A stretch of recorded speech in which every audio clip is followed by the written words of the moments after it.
बिस्मिल्लाहिर्रहमानिर्रहीम अस्सलाम वालेकुम। दोस्तों, आज हम अपने खेत आए हैं तो आप यहाँ पे देख रहे हैं कि हमारा जो लहसुन की फ़सल है अल्हम्दुलिल्लाह बहुत ही अच्छी खड़ी है।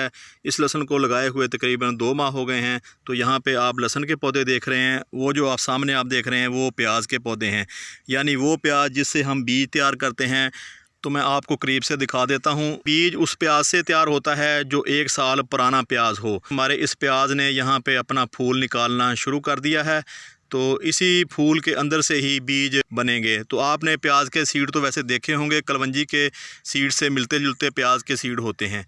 अल्हम्दुलिल्लाह यहाँ पे आप प्याज की जो ग्रोथ है वो भी देख रहे हैं कितनी माशाल्लाह अच्छी आई है। आज हमने लहसुन की गोडी करनी थी तो आपको बताएंगे कि गोडी करने के क्या फ़ायदे होते हैं। दोस्तों, गोडी करने का सबसे पहला फ़ायदा ये होता है कि ये जो जड़ी बूटियाँ उगाती हैं तो इनको आप बआसानी गोडी से तलफ़ कर सकते हैं।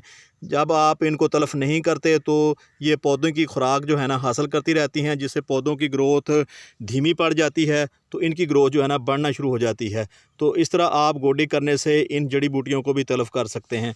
तो मैं एक दफ़ा यहाँ पे गोडी कर चुका हूँ। तो गोडी करने का दूसरा फ़ायदा आपको बताते हैं। दोस्तों, गोडी करने का दूसरा फ़ायदा ये होता है कि यहाँ पे आप ज़मीन ऊबड़ खाबड़ देख रहे हैं। तो जब आप गोडी करते हैं तो ज़मीन का लेवल हो जाता है, ज़मीन जो है लेवल में हो जाती है। जैसा कि यहाँ पे मैं ढेलों को तोड़ के ज़मीन को एक जैसा कर रहा हूँ। तो गोडी करने से दूसरा फ़ायदा ये होता है कि आप ज़मीन को हमवार कर सकते हैं। तो गोडी करने का तीसरा फ़ायदा ये होता है, अगर आप के यहाँ पानी की कमी है तो आप थोड़े पानी से ज़्यादा जो जगह है वो सराब कर सकते हैं। तो आप गोडी करने से पानी की बचत कर सकते हैं। दोस्तों, गोडी जब हम करते हैं तो जो वत्तर होती है वो काफ़ी दिनों तक मिट्टी में महफूज रहती है, यानी जो नमी है गोडी करने से महफूज हो जाती है। तो आप इस तरह पानी की बचत कर सकते हैं।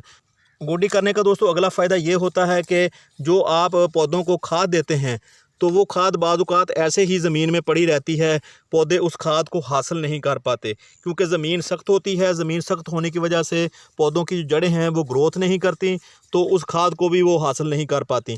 तो जैसे ही आप गोडी करते हैं, ज़मीन नरम होने की वजह से पौधों की जड़ें जो हैं वो ग्रोथ करना शुरू कर देती हैं। तो यहाँ पे खाद होती है, पौधों की जड़ें उस तरफ को रुख करना शुरू कर देती हैं। तो इस तरह पौधों को खुराक हासिल करना जो है ना आसान हो जाता है। दोस्तों, गोडी करने का अगला फ़ायदा ये होता है कि जो ऑक्सीजन होती है वो पौधों की जड़ों को बआसानी मिलना शुरू हो जाती है। जब ऑक्सीजन मिलती है तो पौधों की जड़ें तेज़ी से ग्रोथ करना शुरू कर देती हैं। जब जड़ें ग्रोथ करती हैं तो लहसुन के नीचे बनने वाला जो बल्ब होता है उसका साइज़ भी बढ़ना शुरू हो जाता है। तो इसलिए भी दोस्तों गोडी बहुत ही ज़रूरी अमल है पौधे की ग्रोथ बढ़ाने के लिए। गोडी करने के लिए आप इस तरह का खुरपा इस्तेमाल कर सकते हैं। अगर आपने ज़्यादा वक्फे के साथ पौधों को लगाया हुआ है तो आप चौड़े खुरपे से गोडी करें। अगर आपने बिल्कुल करीब करीब इन पौधों को लगाया हुआ है तो फिर आप इस तरह का बारीक जो खुरपा होता है वो इस्तेमाल करें। अगर आप ज़्यादा चौड़ाई वाला खुरपा इस्तेमाल करेंगे तो आपके पौधे जो है ना कट भी सकते हैं, क्योंकि पौधों के बीच में जो एरिया होता है वो कम होता है, यानी वक्फा कम होता है, जिसकी वजह से ज़्यादा चौड़ाई वाला खुरपा जो है ना पौधों को तलफ़ कर सकता है। इसलिए आपने बारीक नोक वाला जो ना खुरपा इस्तेमाल करना है। हर 15 दिन के बाद आप इस अमल को दोबारा कर सकते हैं। जैसे ही आपको लगे मिट्टी सख्त होने लगी है और आपको मिट्टी के ऊपर सफ़ेदी नज़र आना शुरू हो जाए तो फिर आप इस अमल को दोबारा दोहरा सकते हैं।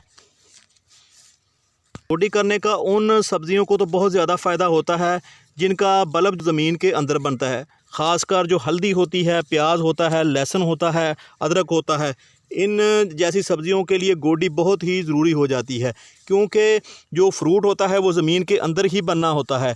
अगर आप गोडी नहीं करेंगे, ज़मीन को नरम नहीं करेंगे, ज़मीन ढीली नहीं होगी और जो इसके नीचे बनने वाला फ्रूट होगा उसका साइज़ बहुत ही छोटा रह जाएगा। तो इसलिए आप ऐसी सब्ज़ियों की गोडी लाजमी किया करें जो ज़मीन के अंदर बनती हैं।